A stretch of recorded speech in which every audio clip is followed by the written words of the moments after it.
Adding road capacity to accommodate more vehicles is a straightforward solution. People who are stuck in traffic on their commute swear this will work. They see large highways in English movies made in America and wonder why this solution is being opposed by many people. They call those opposing the increase in supply of road spaces woke and tree huggers who want to take people to the Stone Age. Even bureaucrats and politicians seem to agree supplying more road space will remove congestion. India's transportation infrastructure is like a show where the people are demanding different modes to be supported, but the authorities are sitting on the sidelines roasting them with an infrastructure that takes us in a totally different direction. Why don't we take a stab at unpacking this issue in today's episode of the OoruLabs podcast? I am Sathya Sankaran and you're watching episode 9 of the Explainer series.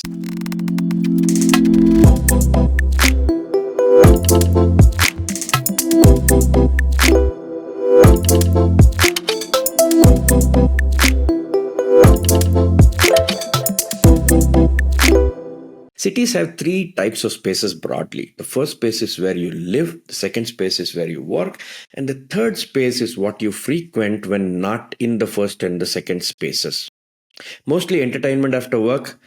While the first and the second are definitely buildings for most people who aren't operating in a public space, the third may be a building or a public open space like a park or a lake. These places are connected by a conduit called a road. In cities, public roads are a common good item provisioned for by taxes because it is not meant to be a private or a club good for certain people alone. You should watch episode 4 of season 3 to understand this classification of different types of goods. Why do you need to know this? Because this conduit that is provisioned in public interest is a shared resource and limited. It is not a public good which is unlimited. In other words, the marginal cost of provisioning additional space increases. At some point, there is an opportunity cost of provisioning extra lanes. You're probably taking space from buildings, which is creating jobs and having economic value and getting you tax monies to build the same roads. The extra space comes at a cost that is seen somewhere else. So when do we stop supplying additional road space? It is when the marginal cost of provisioning that extra space doesn't get you the consequential benefits that you are expecting. You may lose a first or a second space or even an empty third space which has environmental value. I'll do a separate episode on the environment value or the value of the environment which you and I don't get to see in our wallet or balance sheets. So provisioning extra space is not an issue until you hit an opportunity cost issue or it begins to get diminishing returns. And this diminishing returns is not in terms of speed of movement alone, but in economic value add. Very much like how people are today questioning how much economic value is accrued by giving free tickets to women in the bus. More women are using it doesn't seem to be a metric that people are accepting, but opportunity cost seems to be. We need the same metric for roads as well. It's not just about the speed. What is the total economic cost? In fact, for all common good provisioning, this needs to be the metric. People will say getting to work faster increases productivity. True. But that's different from saying getting to work in a car is the only way productivity will increase.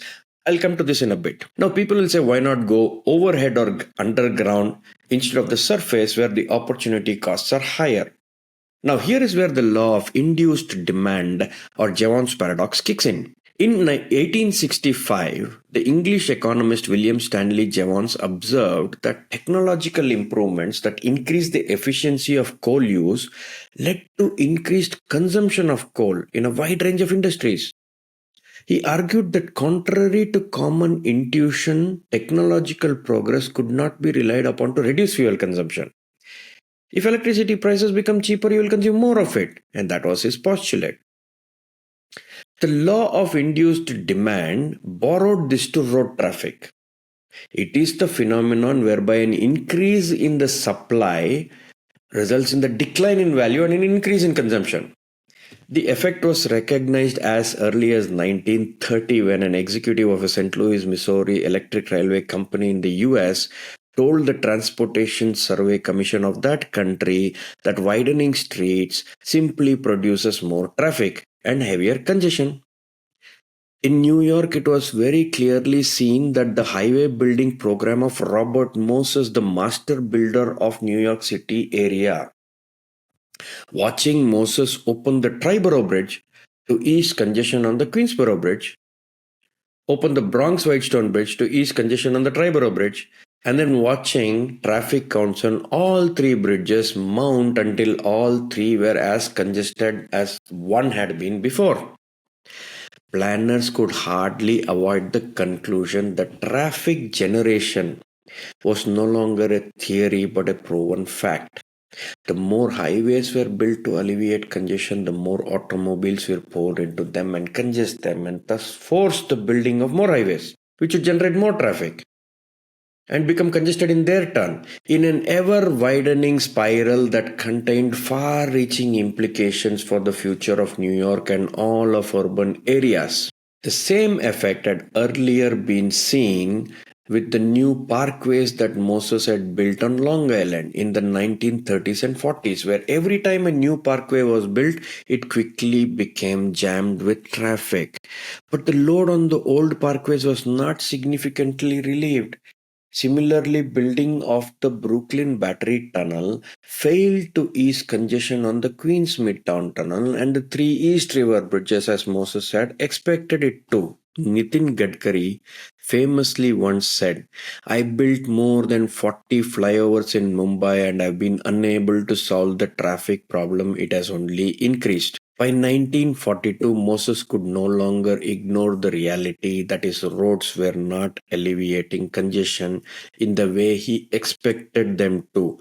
But his answer to the problem was not to invest in mass transit, it was to build even more roads.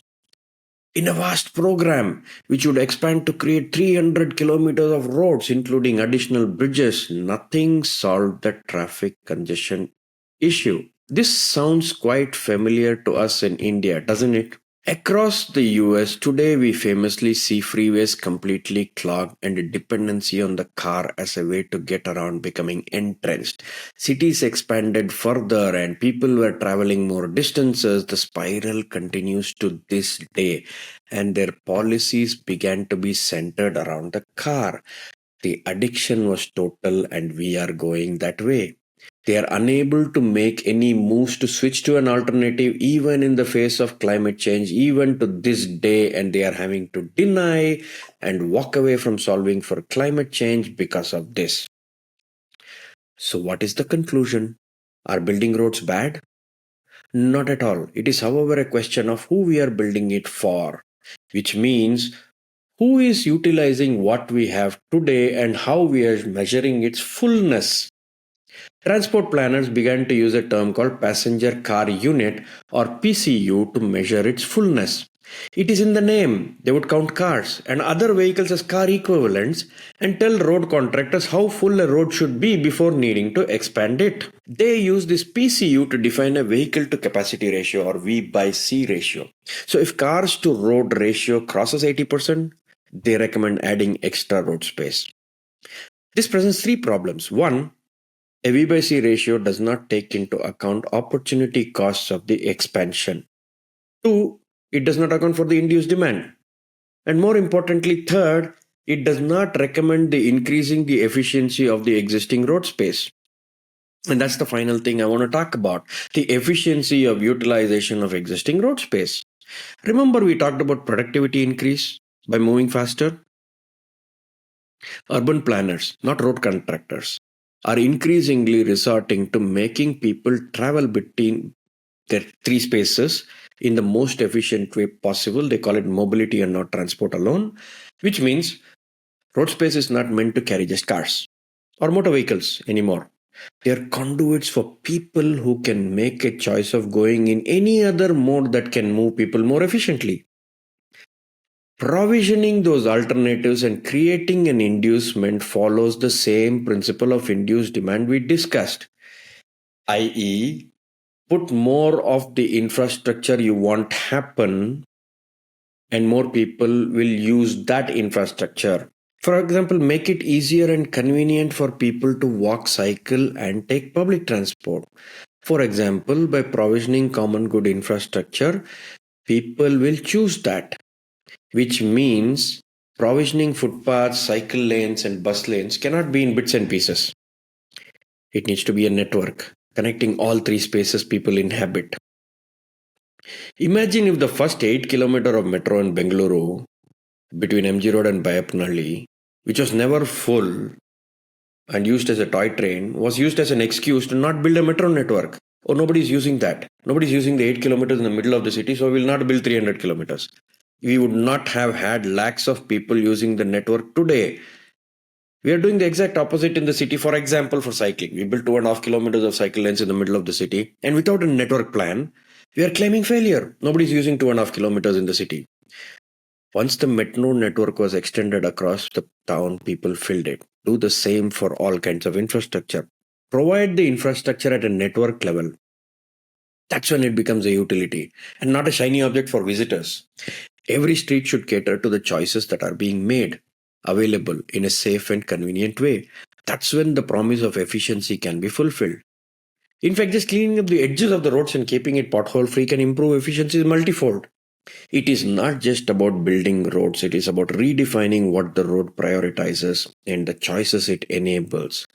Prioritizing the most safe, space efficient modes and non polluting choices enables better utilization and reduces the opportunity costs. Now, why isn't such a scientific proven experience not being listened to? Whose fault is it that we are chasing an expansion before maximizing utilization and getting more bang for the buck? Watch episode 8 on why politicians don't do what is in the best interest of the public at large, and why they cater to interest groups, and why the sunk cost fallacy creeps in. Let me know in the comments below what you think. Watch the other episode and see you in the next episode.